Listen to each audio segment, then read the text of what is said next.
Assalamualaikum warahmatullahi wabarakatuh. Alhamdulillah, assalatu wassalamu ala rasulillah.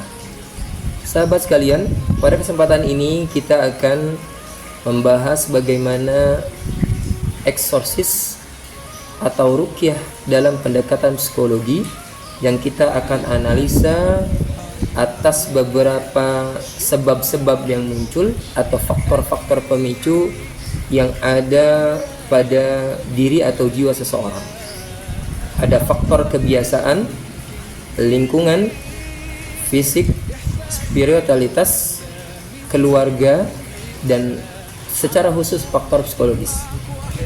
Di sini saya sajikan analisanya melalui pendekatan diagram fishbone agar kita bisa menelusuri, melakukan troubleshooting, melakukan penelusuran dari kebiasaan yang dilakukan, dari kondisi lingkungan, dari kondisi fisik seseorang, dan psikologi keluarga serta spiritualitas seseorang. Ketika ditemui penyimpangan-penyimpangan, maka akan memicu dan membuka pintu kemungkinan untuk adanya gangguan kekuatan jahat, adanya gangguan jin, adanya gangguan setan kepada diri seorang. Adapun video ini saya buat berdasarkan landasan teoritis juga pengalaman empiris yang telah ditemui dalam beberapa kasus. Yang akan menjadi highlight kita pada kesempatan ini adalah ternyata setelah dilakukan proses eksorsis atau peruqyahan sebagaimana tergambar dalam flowchart ya, yang telah disajikan di sini, bahwa sebenarnya proses eksorsis atau proses pengeluaran gangguan kekuatan jahat atau dalam hal ini setan dari bangsa jin dalam pendekatan beberapa agama tentu memiliki beberapa persamaan dan persepsi. Yang perlu dilakukan dan yang paling penting dilakukan adalah proses yang pertama adalah input, edukasi, dan observasi. Baik itu input mengenai pengetahuan umum tentang apa itu eksorsis, konsep ruqyah dalam persepsi Islam, maupun observasi untuk melakukan diagnosa sehingga treatment yang kita lakukan tidak salah sasaran atau akan menjadi treatment yang tepat. Apa yang kita lakukan mengenai edukasi? Yang pertama adalah dalam konsepsi Islam, pendekatan ruqyah atau eksorsis adalah menggantungkan diri kepada pengharapan dan pertolongan Allah Subhanahu wa taala. Bukan hanya mengandalkan bacaan-bacaan atau jampi-jampi, atau bahkan yang lebih parah adalah menggantungkan harapan atau menganggap bahwa sesuatu itu bisa terjadi atas kehebatan atau atas kekuatan yang dimiliki oleh seorang peruqyah, seorang yang melakukan eksorsis, seorang yang akan menjadi fasilitator untuk membantu seseorang keluar dari gangguan-gangguan kekuatan jahat. Sahabat sekalian, ketika kita pertama kali menghadapi seseorang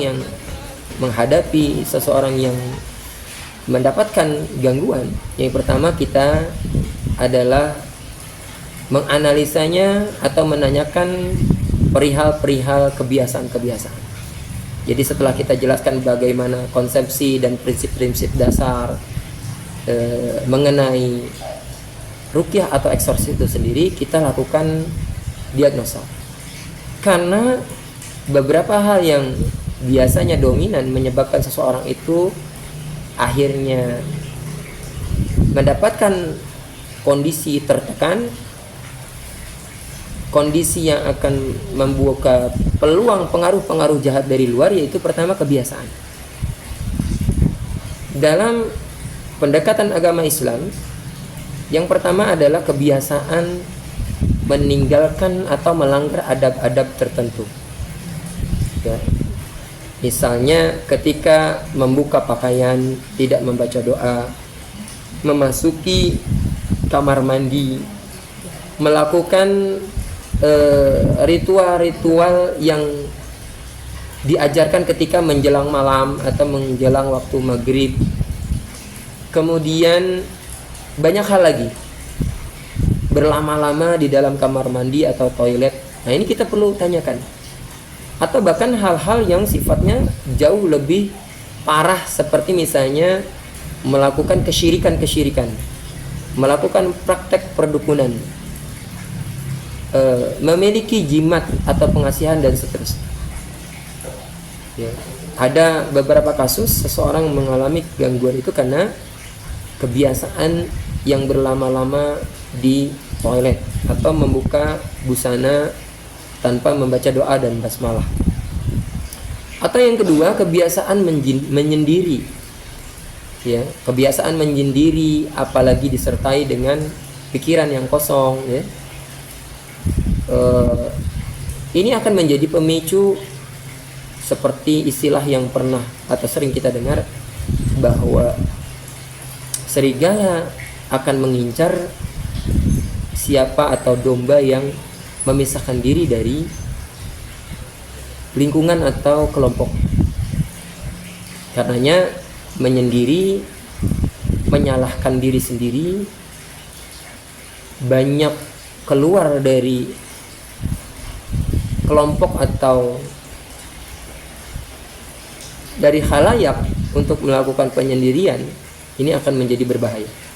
Yang kedua, faktor lingkungan. Dalam kasus yang terjadi nanti akan kita saksikan dalam video, walaupun mungkin ketika interogasinya untuk menjaga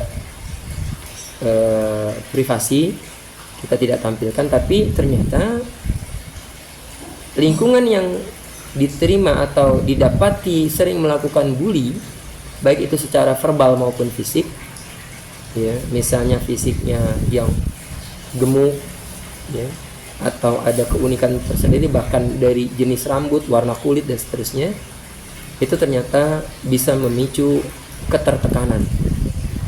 Atau juga yang ketiga, pengucilan. Nah, ketika kami melakukan interogasi atau melakukan observasi, saya selalu dikeluarkan atau tidak diikut sertakan dalam kelompok atau grup sosmed tertentu dengan teman kelas saya. Saya sering dikatakan, maaf, gendut. Ketika saya tampil untuk menyanyi atau menari, dikatakan tidak pantas, tidak bisa dan seterusnya. Ini stimulus-stimulus negatif secara verbal maupun gestur-gestur bahasa tubuh yang menandakan sebuah sindiran-sindiran. Ini menjadi sebuah input yang negatif bagi seseorang yang akan memicu dia untuk merasakan tekanan atau merasakan kedukaan, kesedihan yang mendalam. Bahkan nanti bisa malah kepada arah dendam. Dan dendam inilah dari beberapa faktor psikologis yang ternyata dari beberapa kasus yang dilakukan dalam proses eksorsis adalah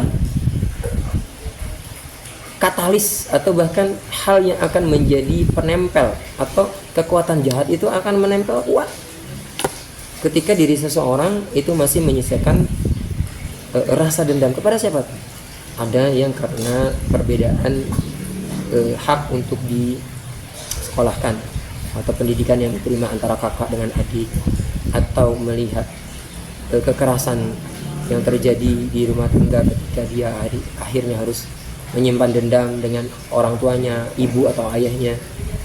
Nah, itu menjadi pemicu sekaligus bisa dibilang perekat dan pengunci ketika kekuatan jahat itu sudah terlanjur masuk.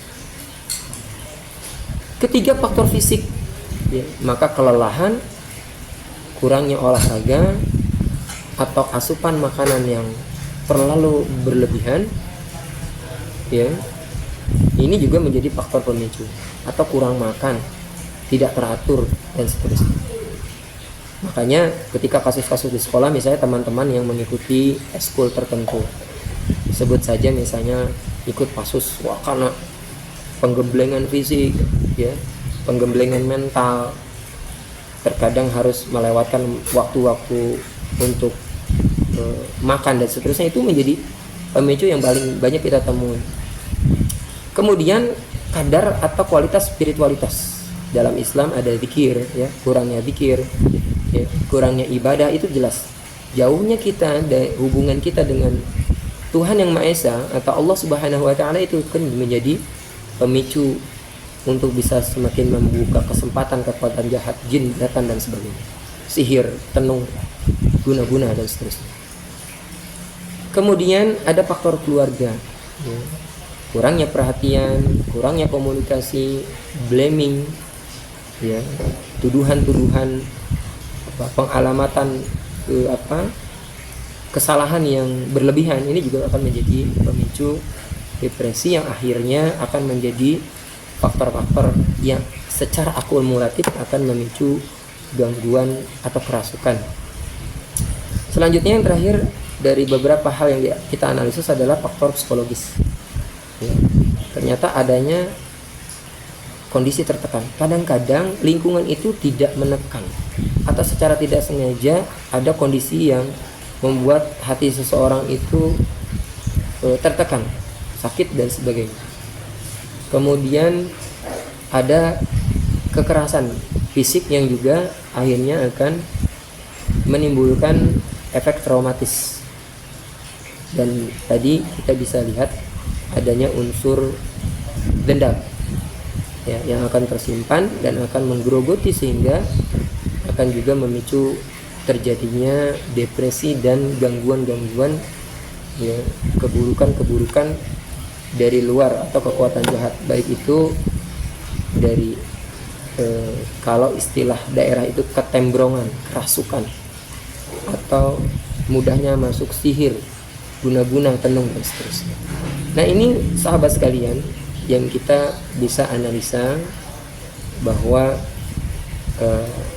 kebiasaan, termasuk kebiasaan misalnya kotor, kebiasaan menumpuk pakaian, lingkungan atau badan kita yang maaf berbau, ya, kebiasaan-kebiasaan jorok, ya, terus karena jin itu sifatnya suka dengan sesuatu yang lembab, berbau, dan kotor.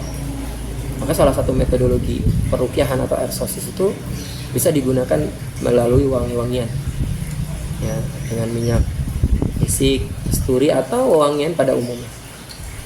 Atau juga kebiasaan makan makanan-makanan dalam konsep Islam yang ada disebutkan dalam kitab suci, dalam Al-Quran, dan berada kelak nanti di surga, itu juga bisa menjadi sebuah media, baik itu yang sifatnya penanggulangan maupun pencegahan. Memakan kurma, meminum madu, minyak zaitun, ya, buah tin, delima, dan sebagainya. Nah, kita kembali kepada proses, ya, eksorsis itu sendiri. Ketika sudah melakukan input observasi, maka dilakukan yang namanya jampi, bacaan-bacaan Quran atau bacaan-bacaan zikir yang disunahkan. Nah, ini penting, ya harus disyariatkan. Maka itu perbedaan antara ruqyah syariah dan ruqyah syirkiyah. Setelah dilakukan jampi dan berhasil, maka kita lakukan kembali edukasi dan observasi, mengingatkan. Kalau ternyata tidak lagi terlihat gangguan, maka proses ini selesai. Salah satu yang harus dipesankan adalah melakukan ruqyah atau eksorsis pribadi dengan melakukan ritual ibadah, zikir yang diajarkan. Ya, mungkin menurut pandangan agama lain ada penjelasan tertentu. Dalam hal ini, saat ini saya menjelaskan dalam pendekatan agama Islam. Tapi ternyata ketika ada gangguan baru, atau bahkan kadang-kadang ada jin-jin yang berpura-pura untuk keluar, ternyata tidak, maka akan dilakukan proses ulang, ya, maka akan dilakukan proses jampi. Ya, apabila gagal, maka kita akan kembali kepada proses input, ya. Kalau berhasil, kembali kita lakukan beberapa treatment atau edukasi maupun observasi yang tentu berbeda dan sifatnya sangat kasuistik.